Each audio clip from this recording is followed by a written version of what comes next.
Hi, I'm Margo Sorum with Yoga Therapists of Alaska, and this is a tutorial for ASD teachers and going over seated postures.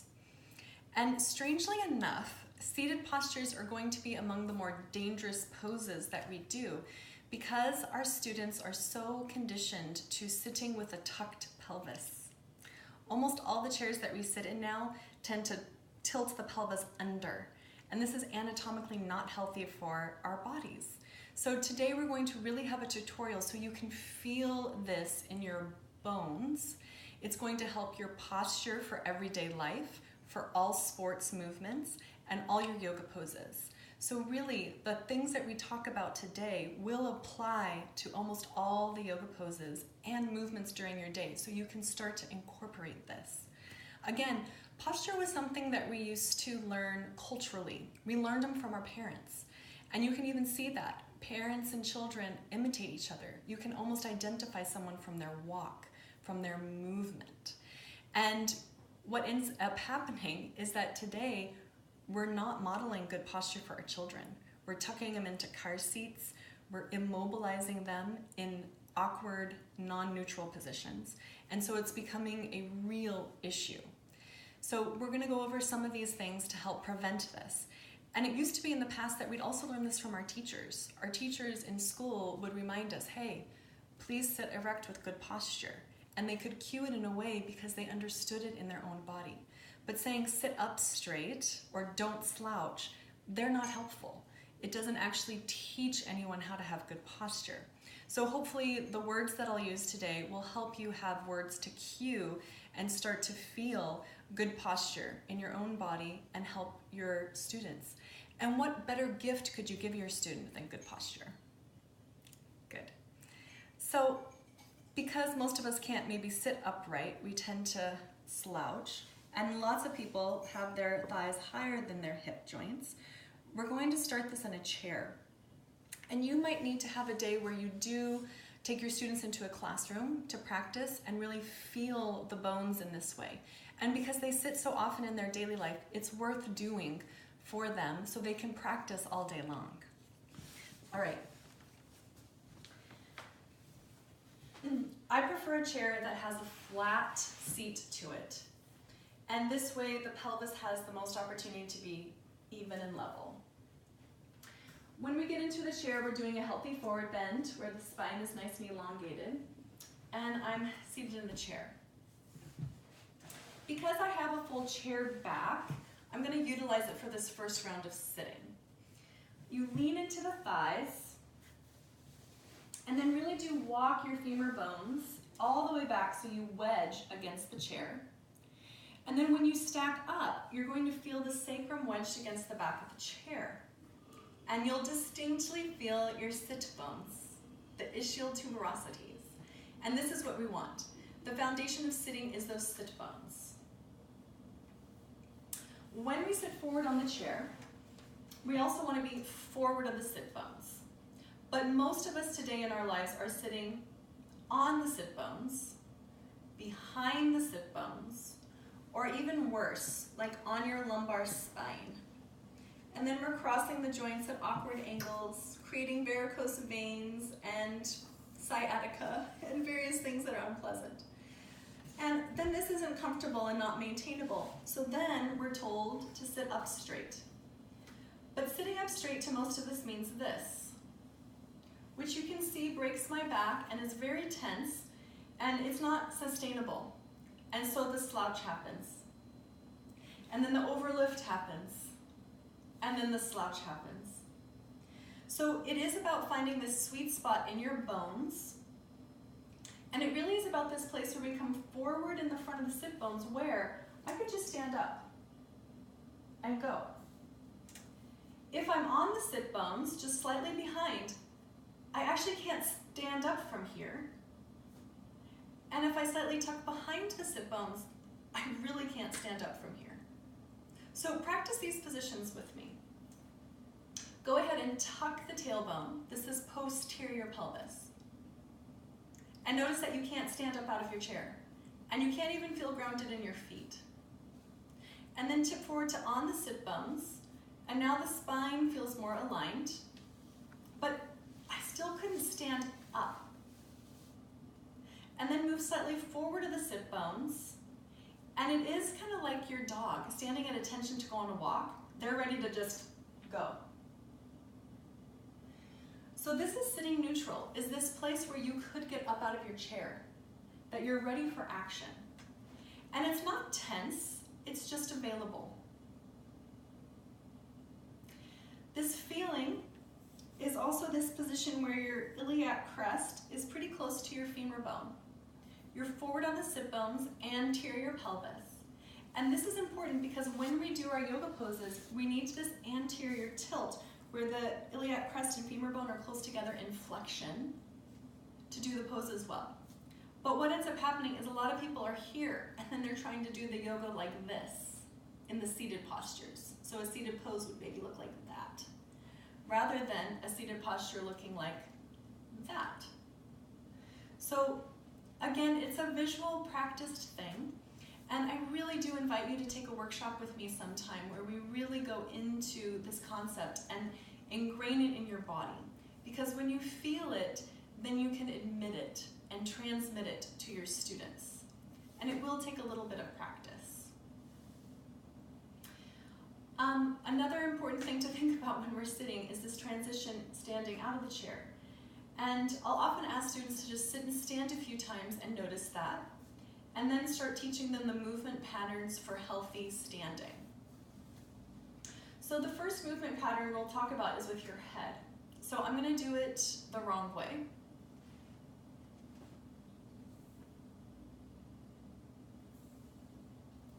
And then I'm going to do it the right way. And again, take it with a grain of salt. I know I'm not perfect. And what I think you'll notice is that the head stays in line with the spine. So the distance between the chin and the chest stays the same. And again, it's this idea of having a stable spine and mobile hips. A lot of people break their necks as they sit and stand because they're so focused on staying up and forward, where there is a slight bow, and you're going to have to look at the floor to get up. This movement pattern of the head is super important, especially when we start talking about inversions and headstands, that we want the neck to be in an uncompromised position. And it is with this slight tilt down, so the crown of the head can be tall and regal, and it can pivot and rotate well. The next movement pattern is maybe just kind of training with the hands.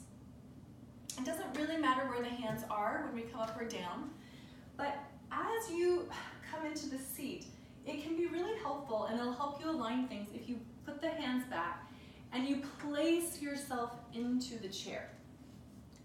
And what a lot of us are doing is at some point we just aren't using the hips to hinge, and we just plop into our furniture. And over time, this is causing injury. So what we really would like is for us to place ourselves, and you're gonna have to feel this forward fold. It's a load of the quadriceps, and you use your muscles the whole way down instead of plopping. This hinge, this is the important movement pattern, so that I can hinge from my hips and come up with an integrated spine. I'm hinging, I'm backing the butt up to come up, and I'm hinging the hips to come down. And this is going to be a full body movement. You'll feel it as a stretch, you'll feel it as a strengthen. And I often do tell my students, and I know as PE teachers you won't like this, that we don't have to go to the gym, that we're doing a squat all day long when we sit and stand well, that we're conditioning our bodies to be strong by just using good movement patterns. Our knees. This is a very important one. I think it might be more visual here. So I am just consistently doing it this way because I've trained myself. But we want to keep the knees tracking over the little toe side of the foot, and we need space to create the hinge to come up. We also want this joint stacking, ankles, knees, hips. But many of us do this when we stand up. And we do this when we sit down. And you can already see this is tucking the pelvis, and it's collapsing. It's creating this pronation that isn't helping us. And it's very hard on the knees. Students that have knee problems almost always kind of go knock-kneed when they sit down. Now, of course, this isn't ladylike, but wide knees starts to, you can feel and see the pillars it's creating in the bones. So I have pillars to stand up on, I have pillars that take me back, rather than a collapsed and breaking structure. And you can really see the collapse of the bones. And that causes the muscles to go into wing. So this is called abduction. So as we sit down, I'm abducting the legs. It's a huge load to this lateral side of the legs. We really want to feel this IT band tensor fasciae lata line stretching and opening as we go back down. Our feet. Our feet, again, aren't wobbling in or out per se. They're staying stacked. They'll look like they're a little bit externally rotated. The knees will be a little externally rotated. And then we're here and ready to go. And ready to take a step in any direction that we want. A really fun one also when we sit is to be, again, on the front of the pelvis. You can have the legs in different positions, but you can notice that as I come up, I'm already ready to go. So I want to just credit a couple of my teachers that have taught me this information. I learned it initially from Jean Couch in 2003. And then I also have read and recommend Esther Gokale's book called 8 Ways to a Pain-Free Back. And it's a beautiful book that, again, has amazing pictures and photographs of these ideas and how to incorporate these movement patterns into your daily life. And it truly is the way, even just identifying these movement patterns, the orientation of the feet, wide with the knees, the hinge in the hips, slowing down, using your hands as brakes just to make sure the chair is there, and using your muscles to come in and out of movements rather than plopping or flinging and plopping. And then correct head position can almost cure most body issues. So if you have a kink in the neck, start noticing with how you're using your head. If you have issues in your shoulders, we start to notice what's the position of the arms as we're doing movement. If we're having problems in the hips, how are we hinging? If we're having problems in the back, how are we hinging? If we're having problems in the knees, are we dumping in? Is one knee collapsing over time and wearing out that joint? And then this idea of orientation of the feet. And the feet really do impact the whole body. So when we do foot workshops, this really starts to train the strength in the feet to be proprioceptors to help everything upstream be stable. Okay, so now we have some of these basic ideas, and we're going to bring them down to being on the floor.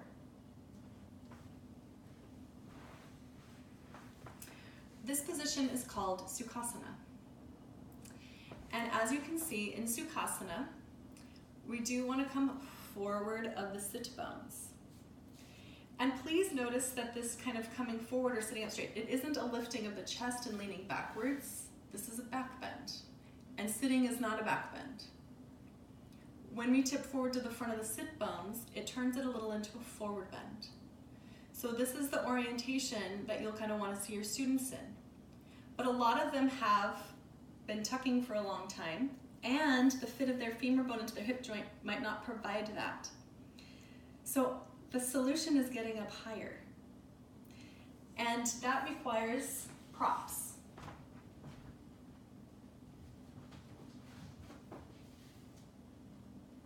Ta-da! Sometimes a blanket can be enough to help get the pelvis up enough so that the hips are higher than the femur bones. And really for seated posture, that is the ideal, that your femur bones are down from your hip joints. So you do have to start to prop your students up high enough and invite them to tilt their pelvis anterior to kind of achieve that. You might have blocks, and blocks work. They are a little bit awkward, but again, they'll start to play with them, and you can still kind of find this way to tip forward and have the right angles so that your poses are productive. But you can see how working your poses from here could really hurt your back. I'm going to do this without any props. just because this is a little cumbersome and I want to show these angles well.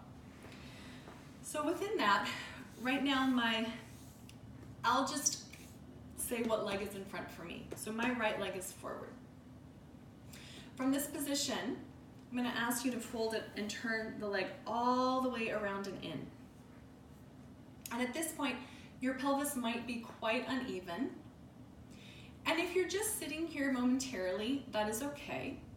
But if it's really cattywampus, again, go up higher on your props until the pelvis can be level. There's an external rotation happening on this leg and an internal rotation happening in this leg. And it's going to give you a lot of information about how the fit of the femur bone goes into the joint. From this position, take the knee up into a half squat, and you use the arms a little bit to help that forward lean.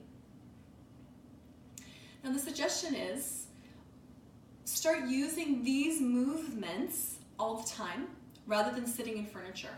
So at home, you basically get free yoga when you start to sit on the floor and train your joints to do this kind of bending. So we're really getting nutritious movement.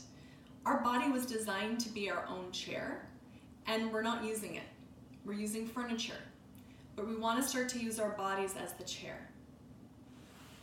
As you straighten this leg out, remember a little anterior in the pelvis, so you're forward of the sit bones, and then this will automatically load your hamstring. This is plenty of hamstring stretch. I prefer this as a hamstring stretch than this. And it's not to say that at some points we won't decide to bring the spine into more flexion, but first we want to create axial extension.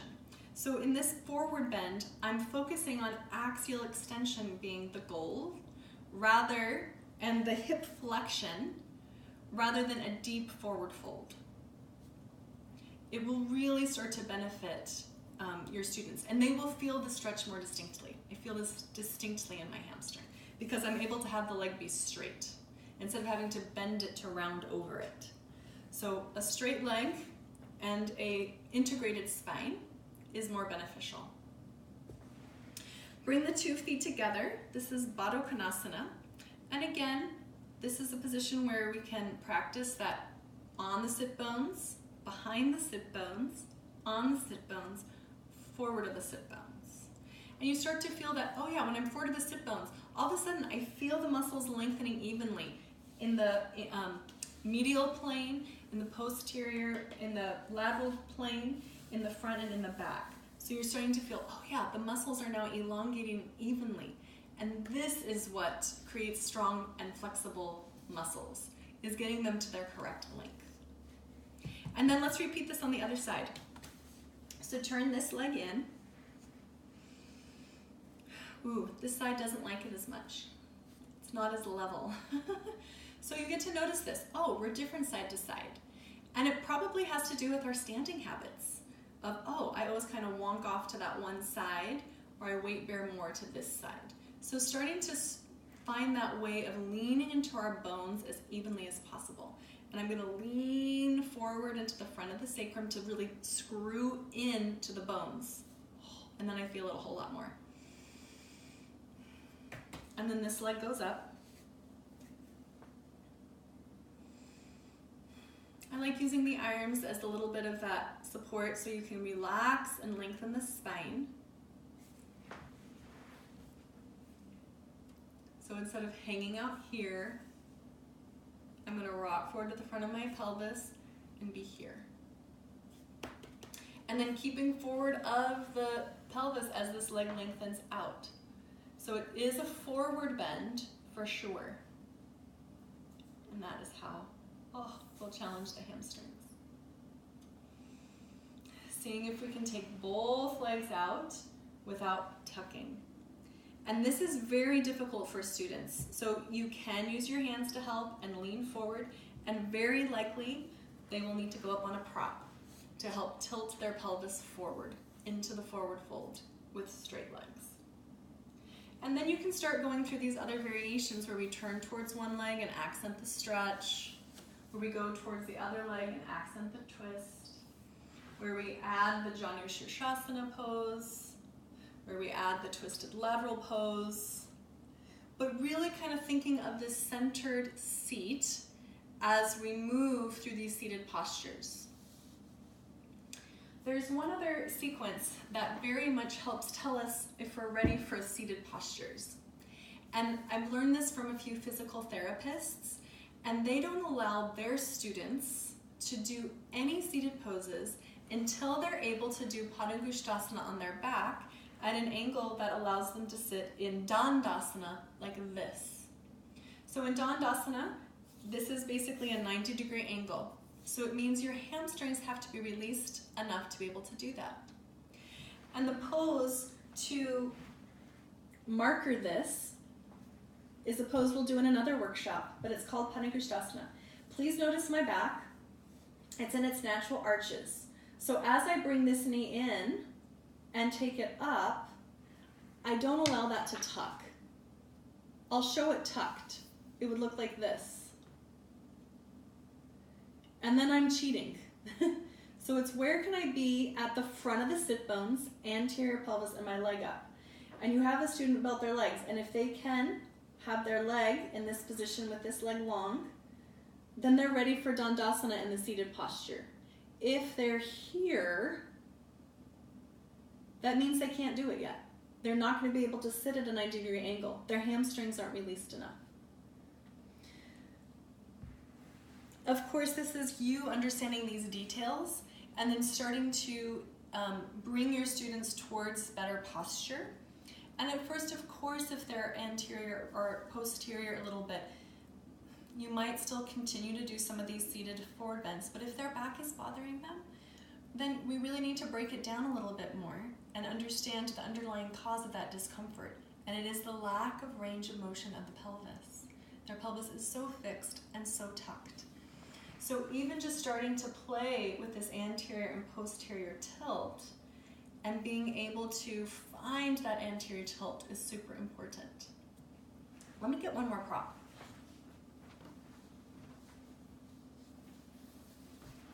Ta-da! We're really in my home studio. My favorite prop, and it really becomes my chair, is a belt. This is a 10-foot strap.